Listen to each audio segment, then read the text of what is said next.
And then before that, growing up, I was always a really, really curious person. My dad was an engineer, so right then and there, I had great inspiration. Every single day, he'd always, be trying to push the boundaries or give me new books to read or this or that.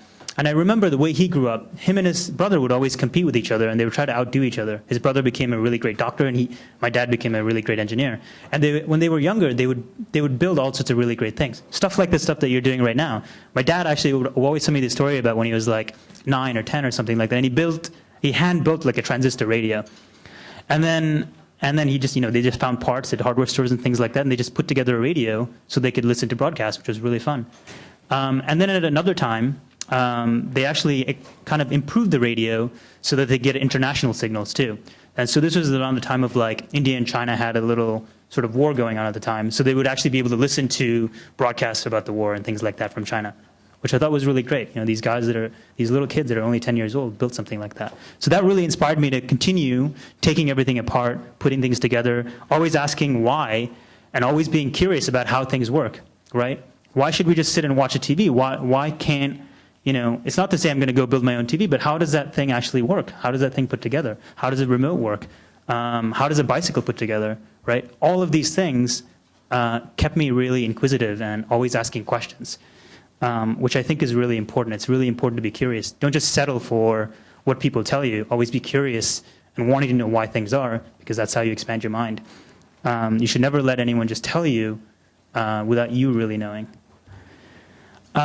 And I'll close lastly by saying something that I think we all sort of already know. I think all of you really know. But this is an important thing, and this is, over the years, has really become more solid in my mind.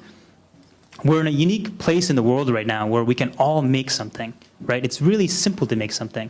10 years ago, it was hard to have things like Arduino. It was hard to, do the kind of electronics things that you're doing right now, 10 or 15 years ago. 10 years ago, it was really hard to put together movies, right? It was really hard to make a movie like that because digital cameras didn't exist in the way that they do now. They were super expensive. You couldn't actually quickly go make a quick movie, like a horror movie, and then upload it to your computer. So much has changed. 50 years ago, you couldn't make your own, you couldn't write up your own software. You couldn't say, I think I want to make a game, so I'll just go, use processing or Java or something and then write my own thing. 50 years ago, that didn't exist. So we're in a really great place in the world right now, 2012, where we can do all those things, and it's really cheap, right? We have libraries that have computers. We have access to phones where we can program the phones ourselves. All of that is now in our own hands, in our pockets. So it's a very exciting moment to make all these things. And I think this is something important to remember. This always reminds me of art. Before the technology world came around, which we're all interested in, the only way we were able to make something is either by painting or writing or using one of the old kind of liberal arts, so to speak, right? So that's the way we would speak to the world. If we wanted to speak to our friends, we'd write to them. If we wanted to show the world what we were thinking, we'd write a really great poem or a novel. If we wanted to show the world what we were seeing, we'd paint a great photo or paint a great picture. And now we have this really powerful tool in software and hardware. We can actually do those same things. We can tell that story of our lives or of the lives of our communities, but we can use technology. And I think that's a really, really powerful thing. So really hold on to that. No matter what you do, you should really hold on to that because it's more powerful than you think. So I'll open it up to questions.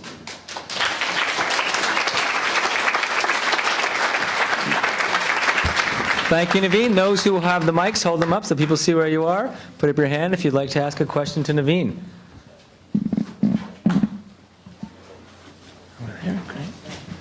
Do you want to do it back and forth? Yeah, I'll just, you have 10 minutes. Yeah, of course. I just pick whoever first? Yeah. Oh, my name is Khalil. I'm with Mouse Core. My question for you is, what kept you going those 4 productive years when you was working and doing school? Yeah, so the 4 years that I was in school, it's really funny. So when I was really young, when I was 10 years ago, when I was 20, all I wanted to do, actually when I was about to finish school, all I wanted to do was to work and make money. And I thought money and earning money would solve all the problems in the world. So that's all I wanted to do. I didn't even want to go to school. But my parents made me go to school, and I realized, well, school is probably something you need so you have a degree and you can move on to the next stage in your life. This is what professionals do. This is what real people in the world do. So my whole goal was to get out of school as fast as possible.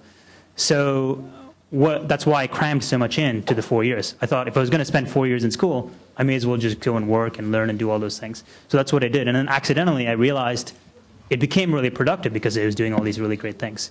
So what kept me going was the idea that by learning all these things and by having a degree, I'd be able to move on to the next stage in my life where I could be even more productive because I've accumulated all this, right? So the thing that kept me going was what's going to come next. I'm really excited for that. Yeah, he's going to come over.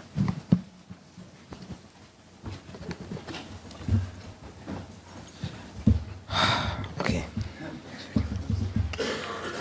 Hi, my name is Nogusaria Igaharaba from Middle School 391 with Global Kids. And my question is, did you ever get distracted? Like, did anything make you like not want to do something, or were you ever lazy or anything like that? Any distractions, basically. Yeah, I think I get. I don't know. As I get older, I get more and more distracted. There are more things for me to think about, and there are more people that want, either at work or somewhere else. More people that want my attention, and I think I'm sometimes really lazy. But I try to come up with rules to avoid being lazy. So I'm actually taking a little summer vacation right now. So every day I try to wake up really early because otherwise I just stay in bed all day. I'd play video games, I'd watch TV. So every day I try to wake up at 7 a.m. I try to leave the house. I set up rules for myself. It's too easy to become lazy. Everyone suffers from that, right? I think you should just set really good goals in your life and stick to those goals. It's the best way to do it. But it's okay to have a lazy day every once in a while. Anything else?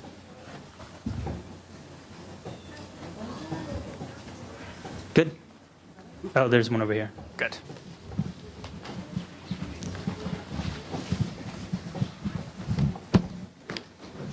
What's your next step from here?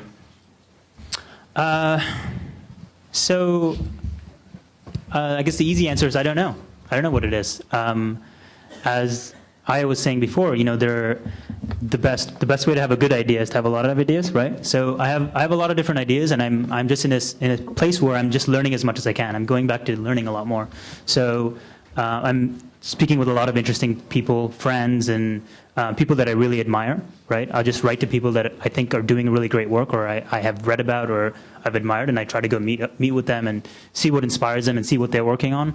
There are a couple of cool spaces in New York City. They're called co-working spaces, or sometimes like incubator spaces, where a lot of really interesting people get together and they make interesting things. So whether that becomes a company or whether they're just making it just for fun, is all one and the same. But I think I go there just to talk to them and get inspired and see what's new. So I'm actually doing a lot of reading and like learning about that kind of stuff.